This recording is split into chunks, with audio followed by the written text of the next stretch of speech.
Noam Yaron, tiens d'ailleurs je le signale, on apprend qu'une tortue par exemple peut avoir dans son corps jusqu'à 12 balles de ping-pong de plastique, ce qui est quand même assez édifiant, le chiffre est très parlant. Alors Noam Yaron, vous allez dans 2 mois tout juste tenter une aventure incroyable, la traversée de Calvi en Corse à Monaco, ici où nous tournons cette émission, dans les studios de TV Monaco. Pourquoi ce défi ?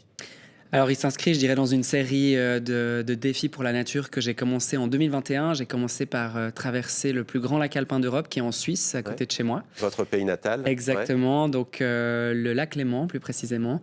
Et c'était 80 km que je m'attendais à traverser en moins de 24 heures. J'ai fait 19h53 minutes pour faire ces 80 km. Belle performance. Merci beaucoup. Et ce record du monde, en fait, de cette distance, a généré énormément d'impact sur les réseaux sociaux et aussi dans la presse, au niveau local, voire même national. Et ça m'a donné envie de continuer à me battre. Et j'ai fait de plus en plus de défis, plus en plus grands. Et je suis arrivé finalement à la mer la plus polluée du monde. La Méditerranée. Et donc, 180 km, ce serait un record. Il y en a déjà un. Pour l'instant, il est détenu par une traversée entre Cuba et les États-Unis. Exactement, entre Cuba et Key West, pour être plus précis. En Floride. Diana Nayad, qui a fait un magnifique film documentaire sur sa traversée, qui a été faite, je crois, en 35 ans, avec 5 essais. Elle l'a fait à passer 60 ans, donc c'est une autre catégorie et qui montre à quel point il faut avoir de la sagesse pour réussir à faire qu'un avec l'océan, la mer, et de réussir à atteindre cet objectif. Alors, plusieurs problématiques. On a parlé du plastique que vous allez voir dans cette traversée. D'abord, ça va être magnifique parce que vous allez vous retrouver au milieu d'animaux, des baleines, par exemple, on imagine, en haute mer. On en parlera avec Laure Limongi tout à l'heure, s'agissant des bateaux. Qu'est-ce que vous voulez dire quand vous vous retrouvez ? Qu'est-ce que vous ressentez quand vous vous retrouvez aussi loin des côtes, en fait ? Alors, il faut savoir que à peu près 3/4 du parcours, on ne voit pas terre. Hein, donc, c'est assez impressionnant de se voir nager tellement loin qu'on ne voit plus la terre. Et l'autre point qui est un peu plus effrayant pour beaucoup de monde, mais qui, moi, m'a presque éduqué sur la cause, notamment la biodiversité, donc tous les animaux qu'on peut voir, c'est que je fais le bruit d'une proie. En nageant.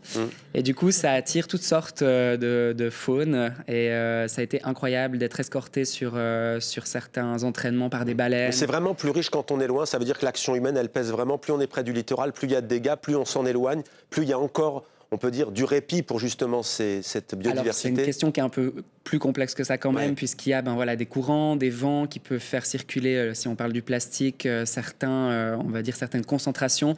C'est bien connu que la concentration de microplastique est plus élevée autour des villes et des activités industrielles. Mais c'est vrai que à peu près à partir de 10 km, je dirais, de la côte, j'ai jamais eu un moment de pause où je ne vois pas un animal à côté de moi. Et vous allez traverser et vous allez vous régaler le sanctuaire Pélagos, la plus grande aire marine protégée de Méditerranée. C'est un choix qui vous tenait à cœur. C'était un passage obligé pour vous ? Alors, c'était le meilleur tronçon à réaliser. Cette plus grande aire marine protégée de Méditerranée. Elle est gouvernée par 3 pays, la principauté de Monaco, l'Italie et la France. Malheureusement, contrairement à ce que son nom laisse sous-entendre, elle n'est pas du tout protégée. Et à nouveau, c'est une un peu quand même. Pas trop, beaucoup, honnêtement, pas trop. À l'image un petit peu de ce qui s'est dit cette semaine. Et donc, aujourd'hui, l'objectif, c'est de sensibiliser le grand public, d'inviter aussi le secteur privé, les entreprises, notamment transport maritime, qui font énormément de dégâts avec des collisions qui sont la première cause de mortalité non naturelle des cétacés. Et puis, finalement, évidemment, les politiques pour changer au plus haut niveau les réglementations pour que ça puisse évoluer dans le bon sens.